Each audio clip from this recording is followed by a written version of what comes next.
दोस्तों, lactose intolerance होना यानी दूध पीने के बाद पेट अक्सर खराब हो जाना, उल्टी होना, उल्टी जैसा लगना, ये काफ़ी कॉमन लक्षण है।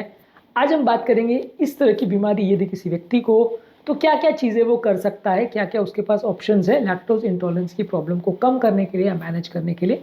आज का टॉपिक है एक कॉमन इशू, लैक्टोज इंटॉलरेंस, जो कि इंडियन लोगों में और खासकर उम्रदराज लोगों में काफ़ी देखने को मिलता है, क्योंकि पेट में लैक्टेज एंजाइम जो कि दूध में मौजूद लैक्टोज को डाइजेस्ट करने के लिए लगता है, वो उम्र के साथ कम हो जाता है और ये प्रॉब्लम काफ़ी लोगों में देखने को मिलता है। आज हम इसके मैनेजमेंट स्ट्रैटेजी पर बात करेंगे। टॉपिक पर जाने से पहले जो लोग हमारे चैनल पर नए हैं उन्हें रिक्वेस्ट करूँगा कि चैनल को सब्सक्राइब करें, वीडियोस को लाइक करें, शेयर करें, फॉलो करें, कमेंट करें, पूरा देखें। टॉपिक इंपॉर्टेंट है, इसे एंड तक देखिएगा। चलिए शुरू करते हैं।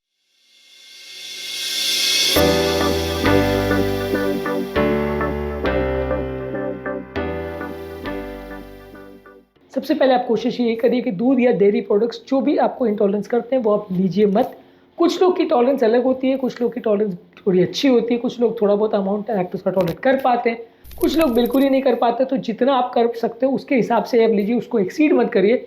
यदि आपको मान लीजिए अगर 100 ml दूध पीने के बाद आपको दिक्कत होती है तो अगली बार 50 ही पीजिए।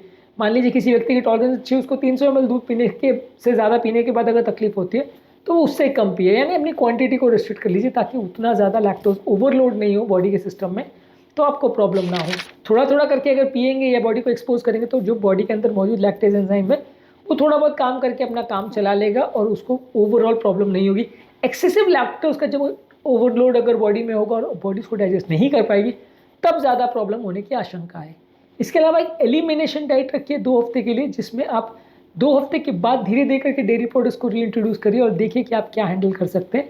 इसके अलावा आप लो लैक्टोज या लैक्टोज फ्री डेयरी प्रोडक्ट्स का प्रयोग कर सकते हैं, जैसे एज चीज़, इसमें शेडार चीज़, पार्सिमन चीज़ या स्विस चीज़ आता है जिसमें लैक्टोज कंटेंट कम होता है।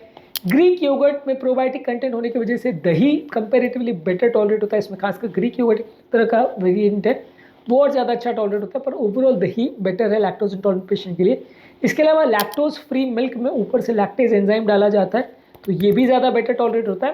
और आप दही के बदले बटर और घी भी अगर दूध के बदले लें तो ये भी कंपेरेटिवली बेटर डाइजेस्ट होता है, उसमें भी उतना लैक्टोज नहीं होता जितना कि डायरेक्ट दूध में होता है। तो दूध के बदले इस तरह के प्रोडक्ट ले सकते हैं, या दूध के बदले दूसरे ऑल्टरनेटिव ले सकते हैं डेयरी फ्री प्रोडक्ट्स, जैसे प्लांट बेस्ड मिल्क होता है, जैसे almond milk, soya milk, oat milk, coconut milk या राइस मिल्क, इनका प्रयोग कर सकते हैं। या डेयरी फ्री चीज़ जो कि नट्स, सोया और स्टार्च से बनाया जाता है उसका प्रयोग कर सकते हैं। या नॉन डेयरी आइसक्रीम का प्रयोग कर सकते हैं जो कि नारियल से, बादाम से और कैशू वगैरह से बनाया जाता है, तो इस तरह की चीज़ों का प्रयोग कर सकते हैं। यदि लैक्टेज एंजाइम की कमी है तो लैक्टेज एंजाइम के टैबलेट भी आते हैं, इसको खाना खाने से पहले आप लेते हैं। अगर किसी व्यक्ति को mild to moderate lactose intolerance है तो उस मामले में ये आपकी मदद कर सकता है। आपकी टैबलेट ले सकते हो दूध की प्रोडक्ट लेने से पहले, तो आपको फायदा हो जाएगा और आपका इंडाइजेशन उतना ज़्यादा नहीं होगा। इसके अलावा ये तो आपको ध्यान रखने की ज़रूरत है कि कुछ कुछ प्रोडक्ट्स ऐसे होते हैं जिसमें हिडन लैक्टोज का कंटेंट होता है, जैसे बेकरी वाले प्रोडक्ट्स हैं, सलाद की ड्रेसिंग्स है और कुछ सूप्स वगैरह में भी कुछ दूध के प्रोडक्ट्स होते हैं जिसको आप लोगे तो इंटॉलरेंस हो जाएगा, तो उसको भी थोड़ा ध्यान रखना पड़ेगा। इसके अलावा आप ये देखिए कि इन सभी चीज़ों के इंग्रेडिएंट्स में कहीं मिल्क, वे, केसीन या लैक्टोज ऐसा कुछ तो नहीं लिखा है। ये सारी चीज़ें डेयरी प्रोडक्ट से बनती है, तो ये सारी चीज़ लैक्टोज इंटॉलरेंस करती है। अगर इसमें से कोई भी प्रोडक्ट आपके फूड पैकेट में लिखा हुआ है तो उसको अवॉइड करिए।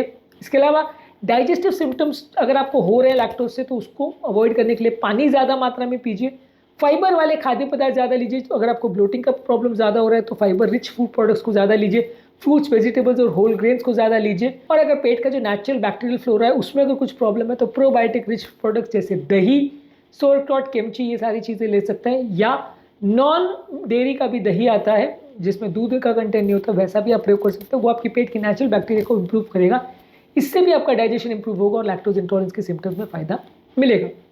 आज के टॉपिक में हमने बात करी कि यदि किसी व्यक्ति को दूध पीने के बाद अपच होता है, इंडाइजेशन होता है, लैक्टोज इंटॉलरेंस होता है, तो उसको क्या क्या चीज़ें करनी चाहिए जिससे उसका कंपेरेटिवली प्रॉब्लम कम हो और उसको लैक्टोज इंटॉलरेंस की समस्या ना आए।